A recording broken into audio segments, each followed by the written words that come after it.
c'est Perrine de la boutique Dans mes pochettes. Alors aujourd'hui, je vais vous présenter mon nouveau Project Life que j'ai commencé en début d'année. On va le feuilleter ensemble, sachant que de toute façon, après, chaque semaine a été filmée. Et donc, je vais monter tout ça. Et puis, vous aurez donc une vidéo par semaine. Donc cette année, vous voyez, j'ai changé un petit peu de format. Et je suis passée sur du 15 par 30. Donc 15 en largeur et 30 en hauteur. J'ai fait ce choix parce que cette année, l'année dernière, au mois de décembre, j'ai fait mon December Daily. Alors je sais pas, pour celles qui ont suivi, j'avais fait un December Daily qui était un petit peu dans le format vertical, qui faisait de mémoire, donc c'était 7,5, non c'était 10 par 20 de mémoire. Bref, en tout cas le format vertical me plaisait bien. Voilà, c'est la page de garde que j'ai pas encore terminée, je vous expliquerai plus loin pourquoi. Bref, je continue mon petit blabla. Donc je suis passée sur du 15 par 30 parce que j'aimais bien le format vertical. Et puis j'ai aussi trouvé d'autres avantages à travailler du 15 par 30. C'est que la surface est beaucoup moins grande à travailler. Donc c'est deux fois moins grand qu'un 30 par 30. Du coup je me suis dit que j'y gagnerais un petit peu en temps de scrap. Et puis l'autre avantage que j'y ai trouvé, c'est que j'y gagne en contrainte au niveau des photos, c'est-à-dire que j'ai moins de photos à retravailler et à imprimer. Donc là aussi je gagne un petit peu en temps et vous savez que le temps me manque cruellement, donc j'essaie de trouver des petites astuces pour améliorer en fait mon temps de scrap. Voilà, et puis le dernier avantage que j'ai trouvé, c'est plus par rapport à mes filles, c'est vachement plus facile de feuilleter un 15 par 30 qu'un 30 par 30 quand on a 5 et 6 ans. Voilà, donc c'était une autre chose positive que je voyais sur ce projet. Ensuite, avant de me lancer dans ce projet, il fallait que je me donne un objectif en termes de temps, parce que j'ai commencé plusieurs Project Life depuis que je scrape. Il n'y en a jamais un qui a été terminé. Voilà, j'ai toujours des pochettes manquantes, des bouts de photos à droite à gauche. Voilà, donc là cette fois-ci, je me suis fixé une règle simple. Je lance mon Project Life sur 3 mois et je vois ce qui se passe au bout de ces 3 mois. Voilà, donc juste 3 mois. Donc ça me fait 12 doubles pages. Voilà, je me suis dit que après tout, pendant mon December Daily, j'ai scrappé une photo par jour pendant 25 jours. Là, je pense bien pouvoir trouver 1h30 par semaine pour faire mon Project Life et puis surtout faire en sorte que cet album soit agréable à regarder et surtout qu'on ait tous ces petits souvenirs qu'on puisse feuilleter d'ici 10, 15, 20 ans, pourquoi pas. Pour simplifier encore ce projet, je décide de traiter un seul sujet par semaine. Donc, vous savez qu'en Project Life, normalement, on fait une double page par semaine et sur cette double page, bon, on a plusieurs emplacements. Là, j'en ai 6, mais sur un 30 par 30, on peut en avoir jusqu'à 12, voire même des fois plus si on prend du 7,5 par 10 dans les pochettes. Là, ce que j'ai décidé, c'est que je fais vraiment que un thème par semaine. Donc, je ne vais pas détailler le lundi, le mardi, le mercredi, etc. Je me fixe juste un seul thème. Donc là, en l'occurrence, pour la première semaine, on était dans les Alpes, parce que j'ai mon conjoint qui est moniteur de ski, Grégoire pour celles qui le connaissent. Voilà, et donc on passe généralement les fêtes de fin d'année là-bas. Donc j'ai fait ma première semaine sur la neige. Ensuite la deuxième semaine c'était un repas de famille, donc je me suis focalisée que sur ce repas-là. Là c'était une photo de Greg pendant sa saison. Là ce que j'ai fait c'est que j'ai travaillé une photo 15 par 30 de mes filles. Hop, que je trouvais super sympa, je suis même pas sûre qu'elle date de la semaine, là c'est la semaine 4, je suis pas sûre que ça date de la semaine 4, en revanche ce qui était important c'est que cette semaine-là j'avais eu la réunion parents-prof, et donc je voulais faire un petit retour de cette réunion-là, sur cette page, donc voilà. Donc vous voyez, j'enlève encore des contraintes en me focalisant que sur un seul thème. Donc j'ai réduit, number one, j'ai réduit l'espace de travail. Ça me fait gagner du temps en termes de retouche de photos, en termes de travail aussi sur les cartes, parce qu'il ne faut pas croire, mais travailler chaque carte, ça peut prendre du temps. Donc vous voyez, après, j'ai bon là, c'est moi qui ai tamponné, oh, on voit pas très bien. Là, c'est moi qui ai tamponné et qui ai colorisé, donc ça m'a pris un petit peu plus de temps. Mais là, par exemple, c'est juste une carte qui est déjà toute faite. J'ai mis un petit peu de fil et un die cut et en avant Guingamp, voilà. Donc je limite comme ça, en travaillant des pages plus petites, je limite le temps de scrap. aujourd'hui, au moment où je filme cette vidéo, j'ai malgré tout 3 semaines de retard, puisque je me suis arrêtée à la semaine numéro 7. Hop, hop. La semaine numéro 8, je pense honnêtement que je vais la laisser tomber. Parce que je n'avais pas de photos, je ne sais pas trop ce que je vais vous... Enfin, voilà. Du coup, je me suis dit, allez, pas de contrainte périne. C'est pas grave, je vais attaquer... Il n'y aura pas de semaine 8. Je ne vais pas laisser de page vide, parce que je pense que c'est une page que je ne ferai jamais.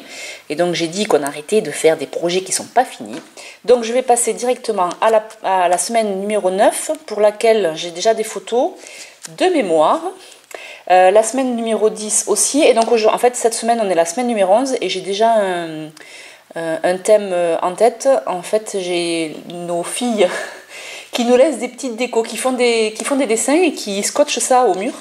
Donc je vais prendre en photo les décos qu'elles nous ont mises au mur et puis je ferai une double page sur ce thème. Donc après je vous ai pas présenté la structure, mais c'est moi qui ai fait du coup l'album avec de la cartonnette.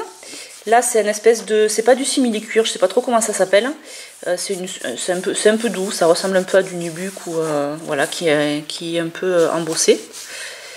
Là, j'ai récupéré de la moumoute de mon December Daily. Voilà, comme c'était en début d'année, que c'était encore un peu sur le thème de l'hiver, voilà, je me suis dit que ça allait bien. Après, j'ai récupéré, voilà, j'ai fait des petites découpes que j'ai collées sur du... comment ça s'appelle? Sur de la mousse 3D. Voilà, bon j'ai mis 2019, sachant que ça ne traitera pas toute l'année 2019. Et puis là pour la page de garde, j'attends de voir si je fais bien les 3 mois, si j'en fais 4, si j'en fais 5. Et à ce moment-là, je mettrai la date pour indiquer la date de début, date de fin de l'album. Donc la structure, elle est relativement simple. C'est de la cartonnette sur laquelle j'ai collé mon papier. Et ensuite, je suis venue fixer mon mécanisme 4 anneaux. Bon, sachant que normalement les pochettes We Are Memory Keepers et Becky Higgins ont des trous, sont sur 3 anneaux, se fixent normalement sur des albums avec 3 anneaux. Donc là j'ai juste eu à redécouper mes trous avec la Crop-A-Dile de manière à ce que ça corresponde à mes 4 anneaux. Et voilà. Et du coup au niveau des pochettes, alors il existe 2 designs dans ce format là, 15 par 30. Donc il y a soit celui que j'ai choisi. Donc il y a ces 3 emplacements de 10 par 15 et vous trouvez aussi, alors j'ai plus le design en tête, je crois que c'est le I, c'est aussi du 15 par 30, sauf que donc là vous avez du 10 par 15 et au milieu vous avez 2 emplacements 7,5 par 10. Bon finalement moi quand j'ai commencé l'album je n'avais plus en stock ce format là, donc c'est pour ça que j'ai pris les 3 emplacements 10 par 15 et en fait je triche en utilisant des emplacements 10 par 15 sur lesquels je colle 2 cartes 7,5 par 10, donc c'est comme si j'avais un design avec 2 emplacements. Voilà pour la structure. Et donc maintenant bien sûr je vous ai filmé en train de monter la structure, donc je vous garde un petit peu avec moi et on va voir ce que ça donne au niveau de la création de l'album. A tout de suite.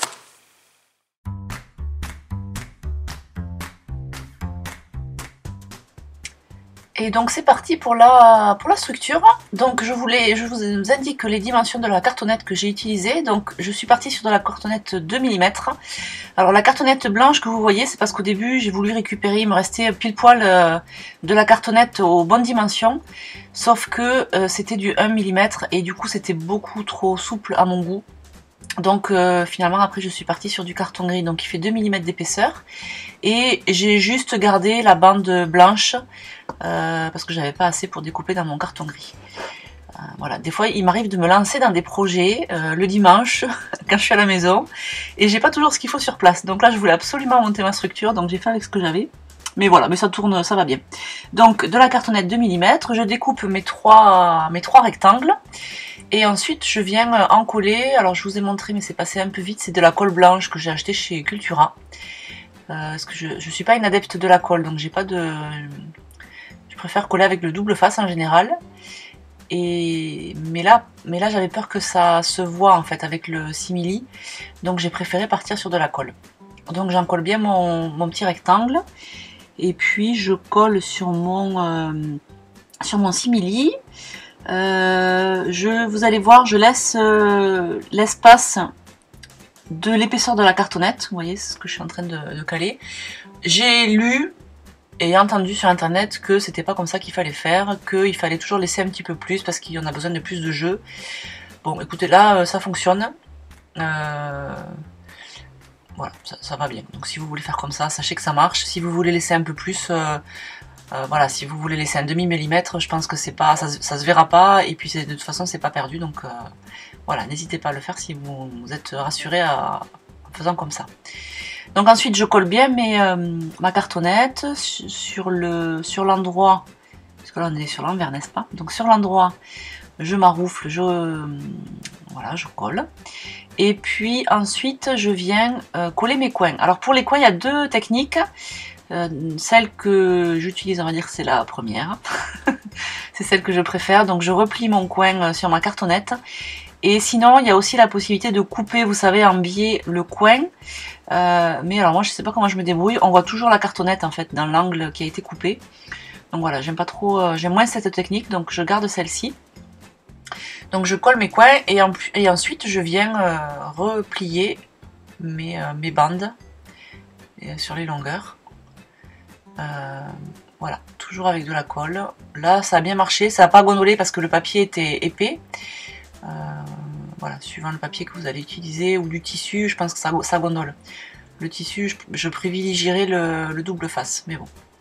Voilà, donc ensuite une fois que j'ai fait ça, il faut bien venir travailler au niveau de la pliure pour que le simili rentre bien dans le petit trou, enfin dans la petite nervure. Et voilà, en fait, on fait jouer un petit peu le simili pour qu'il prenne bien sa place. Et une fois que c'est fait, on peut venir coller le papier à l'intérieur pour masquer le carton gris. Donc comme ma structure est assez longue, forcément un papier 30-30 ne suffisait pas. Donc ce que j'ai fait, c'est que... et puis elle est haute aussi. J'avais espéré pouvoir mettre un papier... enfin j'avais espéré, même pas en rêve, parce que ma pochette fait déjà plus de 30,5. Mais voilà, en tout cas, comme mon papier ne recouvre pas toute la hauteur, j'ai sélectionné un papier dans lequel j'avais des bandes de mots. Et donc je viens positionner comme ça mon papier et ma bande. Alors là, erreur périne, mais bon, je vous le montre comme ça, vous ne ferez pas l'erreur justement. J'ai coupé ma bande et il s'avère qu'après, du coup, ma bande va s'arrêter juste en dessous du mécanisme et là où il y a du jeu en fait au niveau du papier. Et du coup, ça va moins bien coller. Mais bon, je m'en sors pas trop mal, enfin ça, maintenant ça tient. Après coup, j'ai bien recollé et ça tient. Voilà, donc je colle mon papier. Vous allez voir, vous allez comprendre en fait après quand je positionne mon mécanisme. Donc voilà, je colle mes papiers, je vous laisse un petit peu en musique.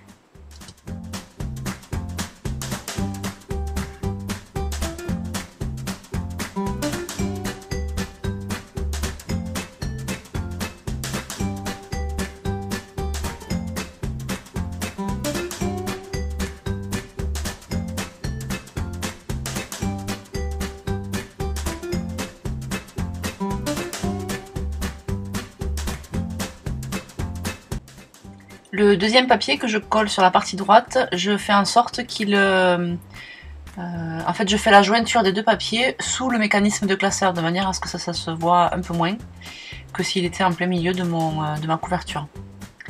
Voilà, donc là je continue à en coller et puis je vais finir la partie haute.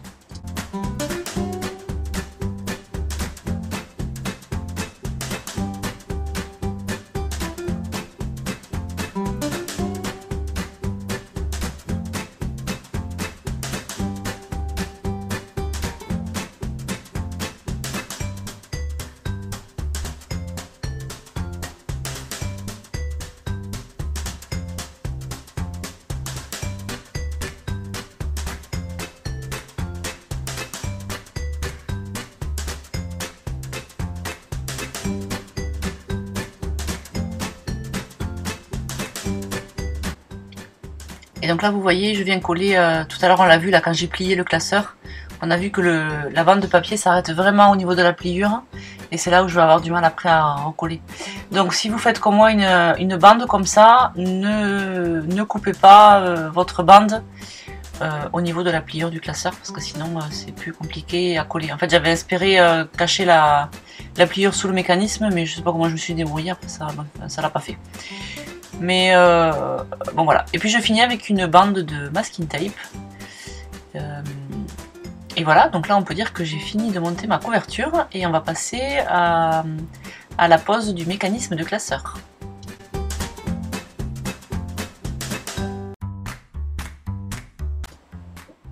Et donc là je suis en train de mesurer à peu près pour être sûr que le mécanisme est bien au milieu dans la hauteur. Ensuite je marque mes 2 petits ronds au crayon et je vais par contre venir en trouer un seul. J'en trouve un, je positionne mon mécanisme et je mets la vis pour être sûr que le deuxième rond était bien au bon endroit, histoire de ne pas avoir fait un trou pour rien ou un petit peu décalé. Voilà, et quand c'est fait, donc je peux faire mes 2 trous et puis je viens positionner mon mécanisme. Ça c'est mon téléphone. Et donc je fixe non pas avec les rivets, je fixe avec des petites un système de mécanisme et écrou que je visse. Voilà, du coup c'est vachement plus, ça tient mieux je trouve. Et surtout voilà, ce que je mets c'est du double face. Alors il n'y a pas besoin de ça pour que ça tienne, sauf que j'ai remarqué que parfois le mécanisme était un peu branlant, quoi. C'est pas hyper bien fixé, hyper bien collé. Donc du coup ce double face me permet de bien coller le mécanisme de manière à ce qu'il ne bouge pas.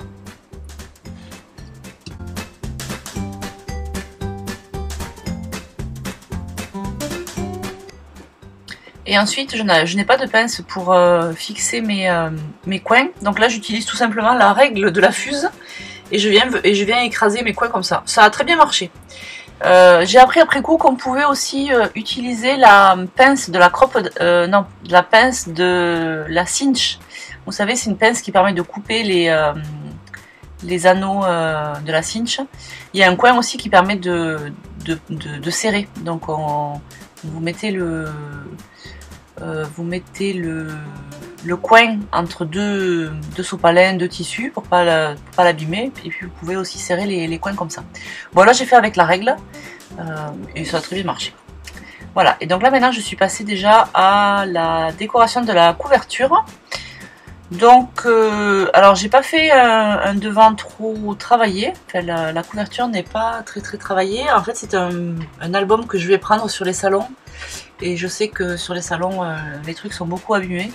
Les couvertures en pâtissent beaucoup. Donc voilà, là, j'ai volontairement pas fait quelque chose de trop chargé.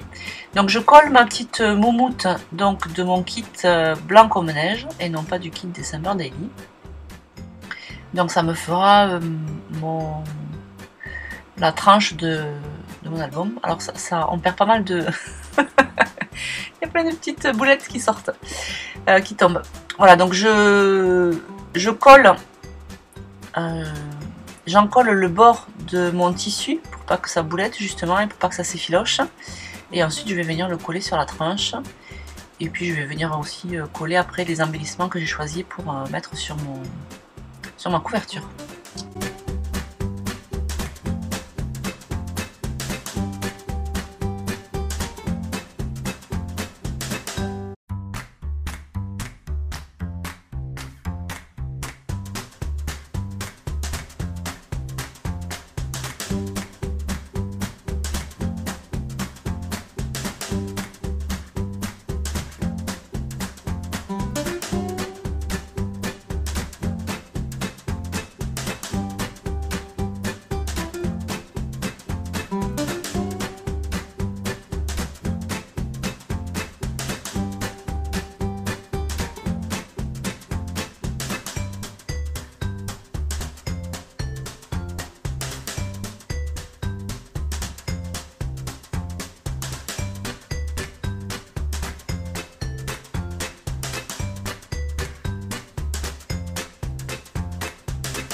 Et là je viens coller le petit carré sur de la mousse aussi pour le mettre un petit peu en valeur. pour lui donner un peu de relief.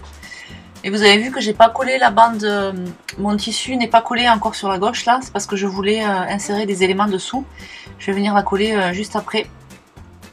Et donc là je colle les éléments que j'ai découpés à la Big Shot. Et ça va venir finaliser l'ensemble.